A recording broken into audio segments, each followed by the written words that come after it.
Hi, Dr. Noelle Lucas here from Blue Oasis Pet Hospital, here to answer some more questions that you have about your dog's eyes and eye diseases. I have my assistant Alexander who's going to help ask me some questions. Dr. Lucas, how can I tell if my dog's eye is injured? Usually if your dog's eye is injured, they're going to be showing you that it's uncomfortable. How do dogs show you that their eyes are uncomfortable? They often are going to, I call it the wink, so they're going to just look at you and kind of wink their eye. They can hold it all the way closed. Usually they can't help but have excessive tearing, just like you and I, so you'll see tears spilling down the nasal area. Maybe they're actually sneezing a little bit because there's so much tears running down into their nose that they're getting runny noses as well. Usually it's just going to be keeping that eye kind of closed, or it'll start to get really red and irritated looking. Are there certain dog breeds that are more prone to eye issues?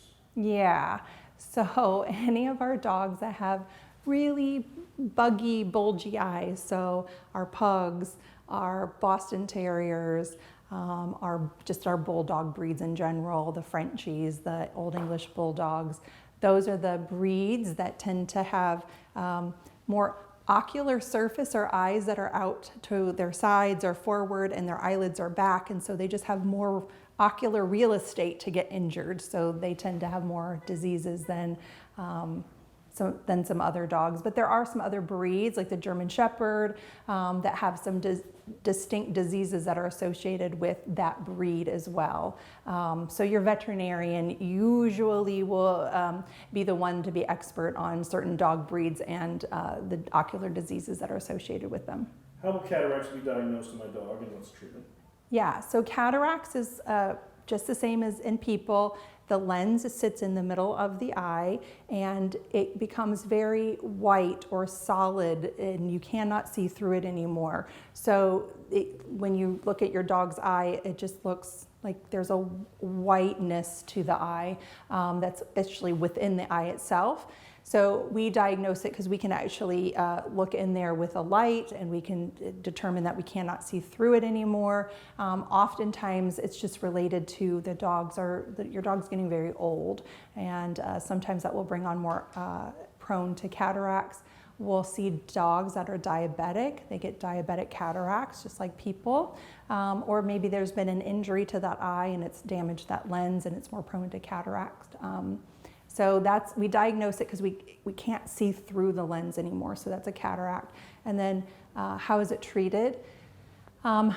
We have the choice not to treat it at all. That eye is often a blind eye. It's more prone to inflammation and even secondary glaucoma, so we do want to watch that eye really carefully.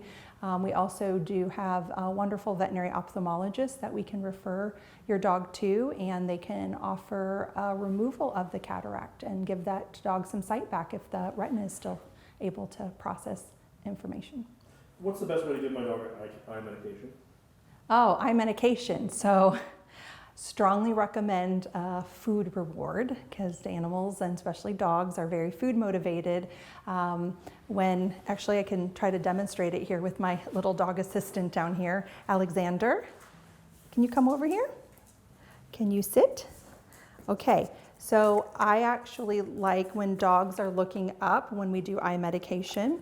Imagine I have a little tube or an ointment in my hand, and if I can, I try to bring my hand up and around the back, so I'm a right-handed individual. I'm going to bring my hand up, and I'm going to bring my ointment, and I'm going to bring it from the top down. So I want the dog to look up, and I want, go boy, like this, and then I'm going to bring it up from the forehead behind. So that allows the drop or the ointment to come down from up and over, and then we can actually, one drop into the eye is a treatment, not 2 or 3, just one needs to hit the eye. And if you're doing an ointment, just about the size of a grain of rice is the amount of ointment that you should put in your dog's eye, and that would be a dose.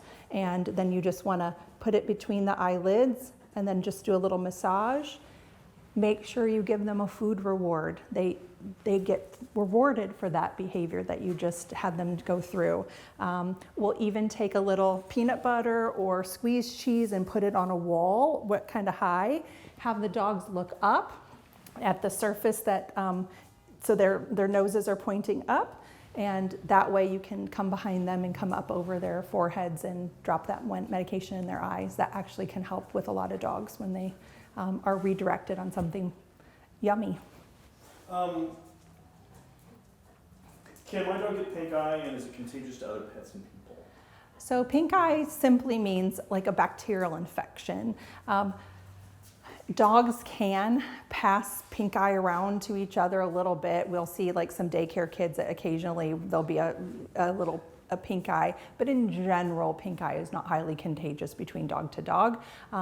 Eyes are not sterile, they're full of bacteria already, but there's just, sometimes we'll just get an organism, a bacterial organism in there that'll flare and give a little bacterial infection in the eye, and it causes a red inflamed eye, and that's called pink eye, usually some green mucoid discharge. It just gets really copious amounts of discharge.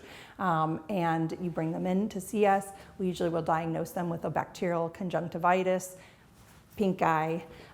It is not contagious to you and I. And what can I do for my dog that has a cherry eye or a red eye? So yeah, cherry eye is the slang term for dogs have not just 2, but 3 eyelids. So they have a third eyelid that's tucked up into the nasal canthus, which is the inner corner of the eye.